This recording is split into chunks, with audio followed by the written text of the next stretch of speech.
Imagens e sequência do plenário do STF. Microfones, poltronas dos ministros e do público. Tração da República Dourado. No centro, grandes julgamentos do STF. Apresentador Cristiano Olá, Oliveira. Tudo bem? No programa de hoje você vai saber como o Supremo Tribunal Federal se adaptou às necessidades de isolamento social devido à pandemia de Covid-19. Assim como outros serviços essenciais, a prestação jurisdicional não pode parar, como afirmou o presidente da Corte. O Judiciário deve, mais do que nunca, estar em funcionamento. Março de 2020. Mais do que nunca estaremos em funcionamento para oferecer o amparo institucional necessário a toda a sociedade brasileira.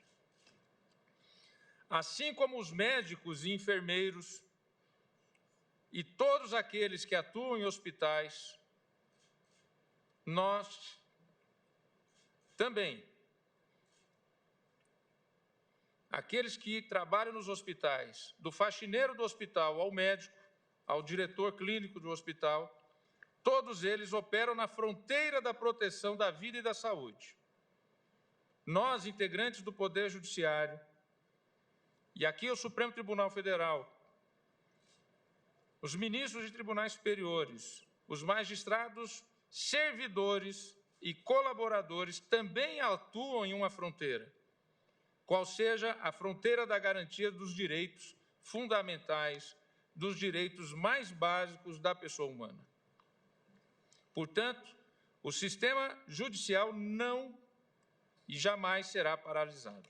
E para o julgamento de demandas jurídicas importantes para o país, foi necessário aperfeiçoar a modalidade de sessões de julgamento em ambiente virtual, o que representou um ganho, na opinião do diretor-geral do STF. O plenário virtual veio adaptando-se ao tribunal e o tribunal se adaptando um pouco a ele.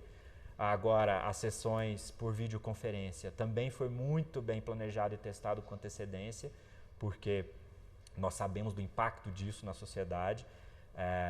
Nós comparamos com outras instituições que estão fazendo por videoconferência e as repercussões são muito maiores quando o Supremo adota do que quando outras instituições adotam. Desde que foi inaugurada, em 2002, a TV Justiça exibe os julgamentos em plenário. A primeira transmissão ao vivo aconteceu no dia 14 de agosto de 2002. Desde então, a comunidade jurídica brasileira e os espectadores da TV Justiça se acostumaram a assistir às transmissões das sessões de julgamento presencialmente na sede do STF, em Brasília, ou para todo o Brasil, pela TV, às quartas e quintas-feiras, a partir de 14h. Temporariamente, não é possível acompanhar presencialmente as sessões do Supremo aqui diretamente do plenário. As sessões são virtuais. Os ministros se reúnem em videoconferência para os debates da Corte. E sobre isso nós vamos falar mais tarde. Antes eu quero mostrar que esse tipo de experiência não é novidade no Supremo. Desde 2007, o plenário virtual funciona para as sessões. O ministro relator faz o voto que fica disponível no site do STF. Desde que a resolução 684 entrou em vigor, em maio de 2020, os ministros têm até 6 dias úteis para se manifestar. Esse sistema foi sendo adaptado ao longo do tempo e, a partir das atualizações promovidas durante a gestão do ministro Dias Toffoli à frente do STF, foi possível incluir, por exemplo, sustentações orais, acompanhamento dos votos dos ministros em tempo real e ainda esclarecimentos de fato. O Tribunal, como Poder Judiciário de modo geral, desde a virada do século, tem se empenhado em adotar métodos mais modernos, métodos mais eficientes, a palavra correta, para a prestação jurisdicional. Desde de 2006, 2007, que eu acompanho no Tribunal a implantação de novas ferramentas, né? O plenário virtual, na verdade, ele é de 2007, por exemplo. Para a repercussão geral, né? Ele foi feito especificamente para a repercussão geral e hoje é que ele está adotando mais classes processuais, está entrando em outros tipos de ações que entram no Supremo Tribunal Federal. Mas vamos ao que mudou no STF desde o início do isolamento social motivado pela Covid-19. A rotina dos ministros está diferente com os encontros virtuais, mas o trabalho continua sem interrupções. O presidente do STF, ministro Dias Toffoli, fez um balanço dos julgamentos desde o decreto da pandemia do novo coronavírus, pela Organização Mundial da Saúde. Desde o dia 12 de março foram realizadas 13 sessões do plenário. Foram apreciados 23 referendos em medidas cautelares relacionadas à pandemia. Foram julgados 4.007 processos em ambiente virtual. Em apenas uma sessão virtual, foram julgados 438 processos pelo plenário e pelas turmas. O tema Covid-19 tem chegado à Corte em demandas processuais e tem recebido prioridade até para que haja uma resposta rápida à sociedade. E, geralmente, casos relacionados à pandemia requerem urgência. Para que todos possam acompanhar esses números, foi criado um painel na página do STF, na internet, que contabiliza processos e decisões relacionados ao novo coronavírus. Os dados são atualizados a cada 5 minutos. Outro painel faz uma prestação jurisdicional. Mostra como está o trabalho remoto, processos que entraram, processos que foram baixados, decisões proferidas. A gente faz agora um pequeno intervalo. No próximo bloco você vai ver como foi uma sessão histórica do STF. Pela primeira vez, um julgamento virtual por videoconferência. A gente volta já. Vinheta. Grandes julgamentos do STF. Vinheta. Grandes julgamentos do STF. Apresentador Cristiano Oliveira. O Grandes Julgamentos está de volta. No programa de hoje você vê como o Supremo Tribunal Federal ganhou e adaptou ferramentas tecnológicas para manter as sessões em ambiente virtual em tempo de pandemia. No dia 12 de março de 2020, houve a primeira edição de uma resolução do tribunal relacionada ao novo coronavírus. No dia 23 de março, uma nova resolução. Essa previu a suspensão do atendimento presencial ao público e também o trabalho remoto para aquelas atividades compatíveis. Medida que está valendo também para os ministros da Corte. A primeira sessão plenária de modo virtual da história do Supremo Tribunal Federal aconteceu no dia 15 de abril. O presidente Dias Toffoli abriu a videoconferência explicando como se daria o funcionamento do trabalho a partir de então. Nessa sessão por videoconferência, cada um dos ministros participará em tempo real, abril de 2020, a partir de suas residências ou de seus gabinetes, de discussões e deliberações de suma importância para o país. Do mesmo modo, procuradores, defensores, advogados públicos e privados realizarão suas sustentações orais e poderão apresentar questões de ordem ou esclarecimentos de fato. Em meio à pandemia, seguimos sendo a Suprema Corte que mais julga no mundo. Tenho reiterado isso. Não há Corte Constitucional no mundo que julgue o número de processos e a importância de temas como nós julgamos.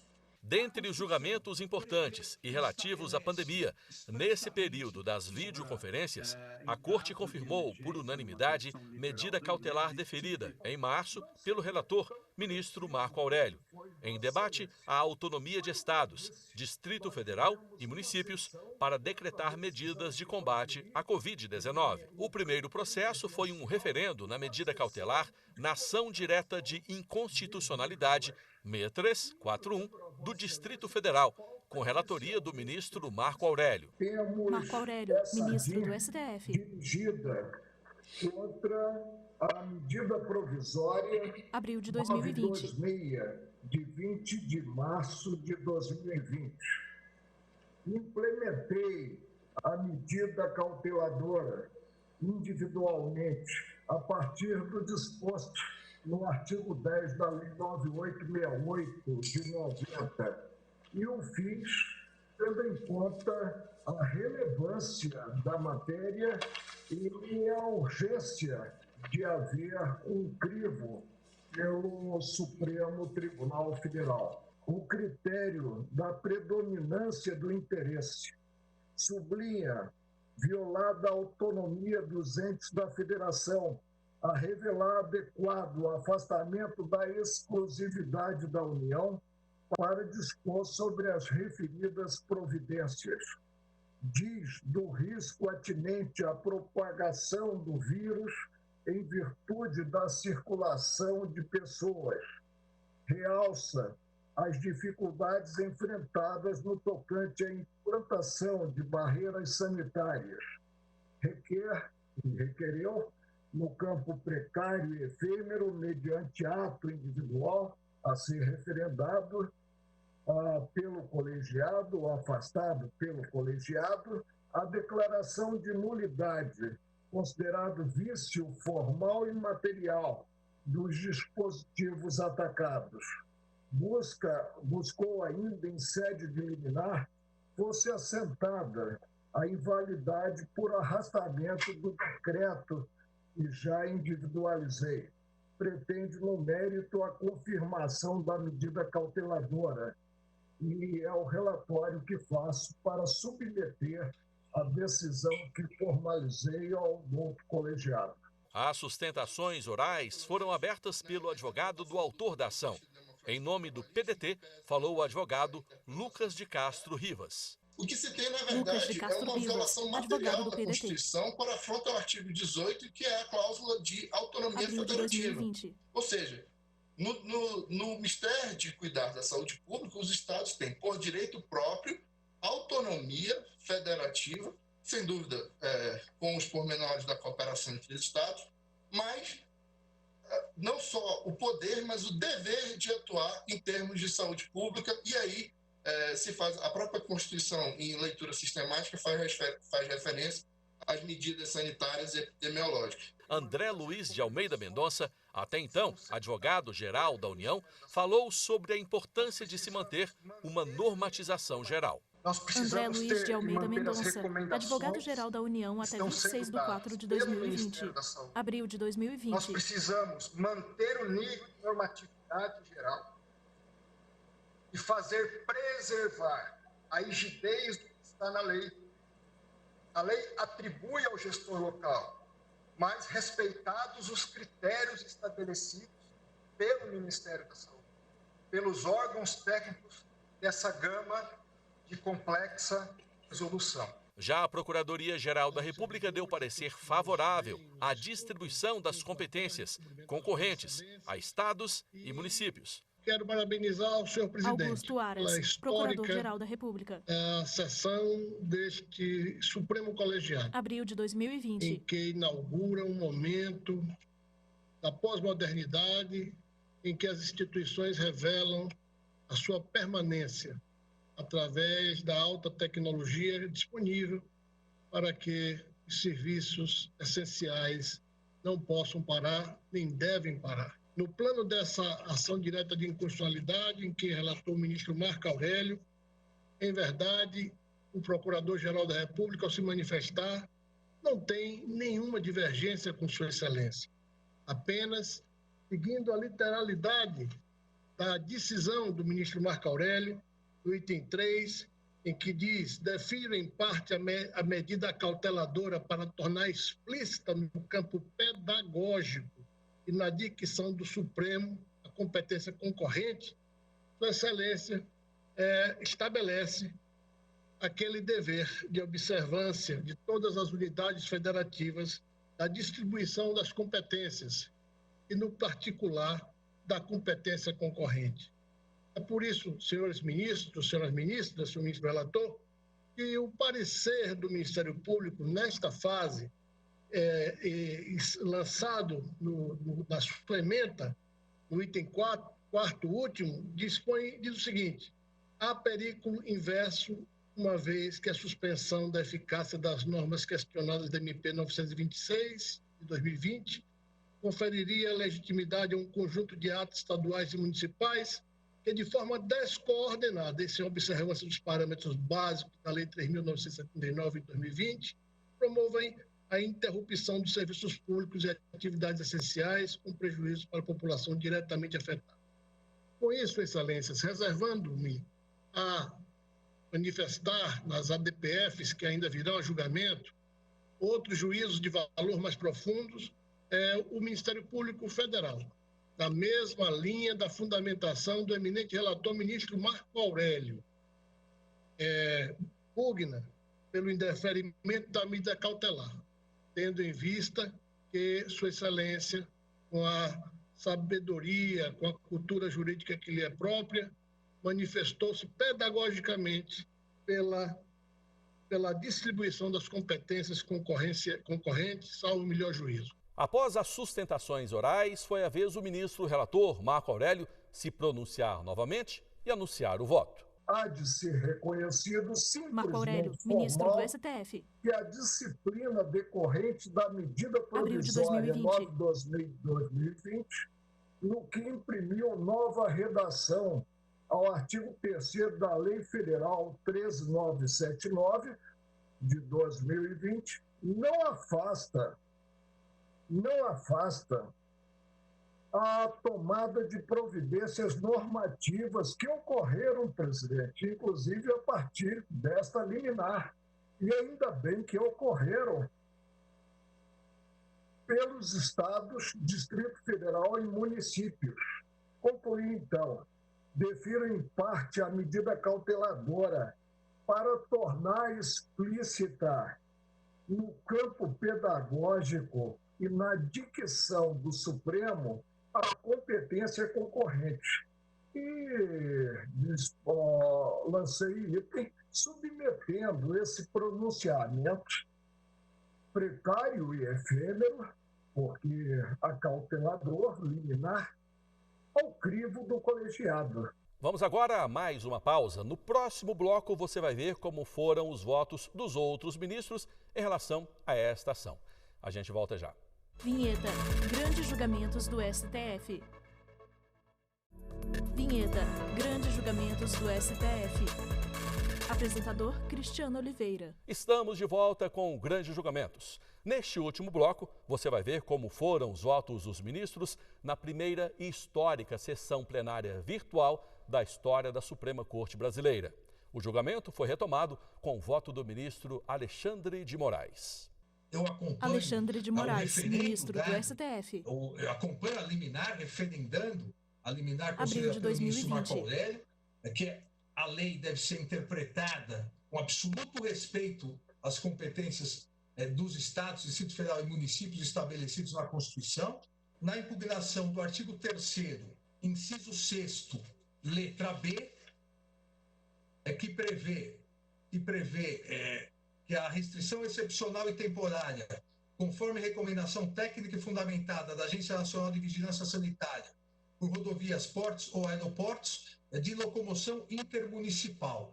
Aqui entendo que deve ser interpretada exatamente nos termos do voto que proferi, ou seja, desde que essa restrição excepcional e temporária da rodovia intermunicipal seja de interesse nacional, aí, obviamente, a autoridade federal. Agora, isso não impede, eventualmente, que o governo do Estado possa determinar uma interdição, uma restrição excepcional entre rodovias estaduais e intermunicipais, quando não afetar o interesse nacional, mas sim o interesse local.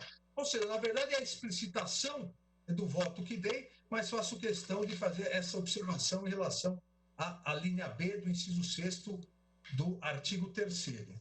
Depois de apresentar diversos motivos e precedentes jurídicos de embasamento de seu voto, o ministro Edson Fachin concluiu. Na linha Edson Fachin, do voto ministro do STF. Do relator, nada obstante, assentando e Abril de concedendo 2020. parcialmente a cautelar para dar a interpretação conforme a Constituição ao parágrafo 9º do artigo 3º dessa Lei 13.979, a fim de explicitar que preservada a atribuição de cada esfera de governo, nos termos do inciso 1º do artigo 198 da Constituição, o presidente da República poderá dispor, mediante decreto, sobre os serviços públicos e as atividades essenciais. É como eu voto nesse sentido, senhor presidente, eminente Fábio. A fala do ministro Edson Fachin motivou preocupações e intervenções dos ministros Gilmar Mendes e Alexandre de Moraes. É extremamente delicada a redação do parágrafo 9º do artigo 3º, Abril de 2020. Como enfatizou o ministro Fachin, lermos na sua literalidade, porque isto poderá significar que o presidente poderá dispor, mediante decretos sobre serviços públicos e atividades essenciais, a despeito, eventualmente, de uma possível afronta à competência de estados e municípios. E o parágrafo 9º, Alexandre de Moraes, ministro do STF. Deve ser interpretado conforme a Constituição no sentido de que não exclui Abril de 2020. A competência dos governadores e dos prefeitos de estipularem também por decretos no âmbito da sua competência municipal ou estadual os serviços públicos e atividades essenciais que eles entendam importantes para o seu município ou para o seu estado. Óbvio que o exagero, como eu disse anteriormente, pode ser contestado na justiça. Estou aderindo ao que disse o ministro Edson Fachin no sentido da necessidade da interpretação conforme do parágrafo 9º, no sentido de que isso não exclui a possibilidade dos governadores e prefeitos, obviamente no âmbito das suas localidades e competências, identificarem a necessidade de que um serviço não é essencial, por exemplo. O ministro Luiz Roberto Barroso declarou o motivo pessoal para não participar do julgamento. A ministra Rosa Weber, o ministro Luiz Fux e a ministra Carmen Lúcia acompanharam o relator. Rosa Weber, ministra do STF. Apreender o eminente ministro Fachin estaria a abril de 2020 propor uma interpretação conforme da Constituição Federal, conforme a Constituição Federal, no sentido de que, preservada a atribuição de cada esfera de governo, nos termos do inciso 1 do artigo 198 da Constituição, o presidente da República poderá dispor, mediante decreto, sobre os serviços públicos e atividades essenciais. Ou seja, como disse o ministro Alexandre, reafirmada a possibilidade de governadores e prefeitos, também por mediante decreto e no âmbito das respectivas competências, disciplinarem ou estabelecerem no sentido de que A, B ou C sejam ou não atividades essenciais e serviços públicos.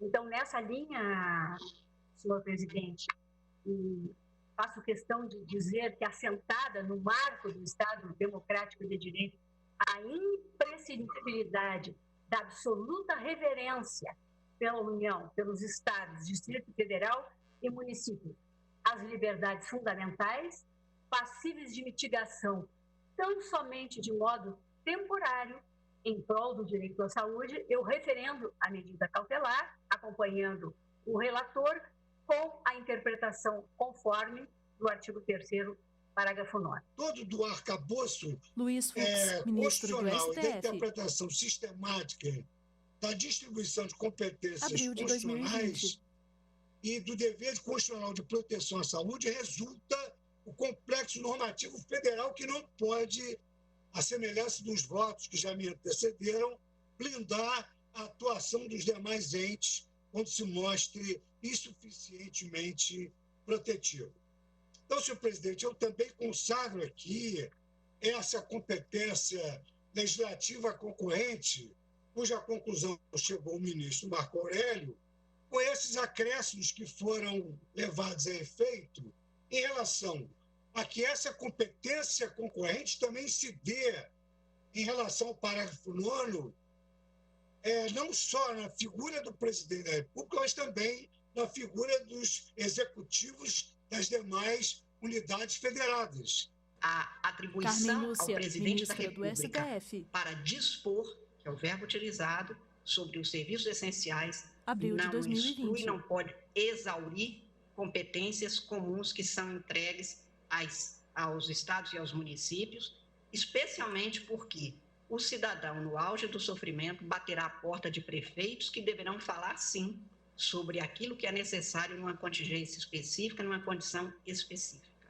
E, portanto, neste sentido aqui, tinha introduzido essa interpretação conforme que o ministro Edson Fachin tão brilhantemente enfatizou e que o ministro Gilmar também enalteceu em sua manifestação, porque tenho para mim que, nos termos constitucionais, é certo que pode sim ser atribuída a competência ao presidente da República traçar alguns limites nessa atividade para a prestação e para a política de saúde ou de combate à moléstia nesse caso.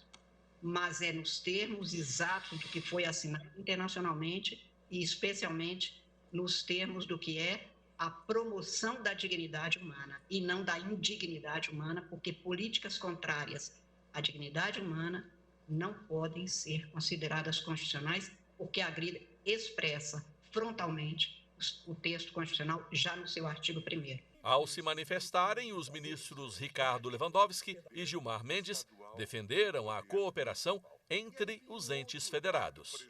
Federalismo cooperativo, senhor presidente, exige diálogo, exige liderança política. Abril e a cooperação entre os entes federados, a toda evidência, não pode ser imposta por lei, mesmo porque a realidade fenomenológica é tão multifacetada e a evolução da pandemia é tão imprevisível e tão repleta de surpresas que o legislador não poderia prever de antemão, por maior que fosse a sua boa vontade, todas as possibilidades que os administradores públicos possam vir a enfrentar. Então, senhor presidente, eu entendo que é preciso prudência, é preciso ponderação, é preciso responsabilidade de todos os envolvidos e, sobretudo, diálogo para que este federalismo cooperativo que foi implantado pela Constituição de 1988 possa efetivamente funcionar. Nós estamos Gilmar Mendes, restaurando do STF. Positivamente uma política dos governadores. Abril de 2020. Os governadores passam a ter voz nessa sistemática e isto é positivo e isto é constitucional. Acompanho o eminente relator, mas com esses acréscimos, presidente. Eu creio que nós teríamos que ir aperfeiçoando. Também da interpretação conforme ao parágrafo 9º do artigo 3º, como fez o ministro Edson Fachin. É o voto de Vossa Excelência. Sim. O presidente Dias Toffoli votou e anunciou o resultado do julgamento. Eu peço vênia para o ministro Luiz Edson Fachin, a partir do qual veio a interpretação conforme, e da mesma maneira, e aqueles que o acompanharam em relação à interpretação conforme do parágrafo 3º do artigo 9º, e da mesma maneira peço vênia ao ministro Alexandre de Moraes e ao ministro Luiz Fux, que também davam uma explicitação de interpretação conforme em relação ao comando da letra B do inciso 6 do artigo 3º também, todos eles introduzidos pela medida provisória impugnada. E, portanto, eu proclamo, então, o resultado. Foi referendada a medida cautelar deferida pelo eminente relator, acrescido de interpretação conforme à Constituição ao parágrafo 9º do artigo 3º da Lei 13.979, a fim de explicitar que, preservada a atribuição de cada esfera de governo, nos termos do inciso 1 do artigo 198 da Constituição, o presidente da República poderá dispor, mediante decreto, sobre os serviços públicos e atividades essenciais. Vencidos neste ponto o ministro relator e o ministro presidente Dias Toffoli. E também ficam vencidos, em parte, quanto à interpretação conforme ao inciso 6, à letra B do inciso 6 do artigo 3º, os ministros Alexandre de Moraes e ministro Luiz Fux. E assim a gente encerra mais um Grande Julgamentos. Acompanhe o nosso programa pela internet. O nosso site é tvjustiça.jus.br e o nosso canal no YouTube é youtube.com/tvjustiçaoficial.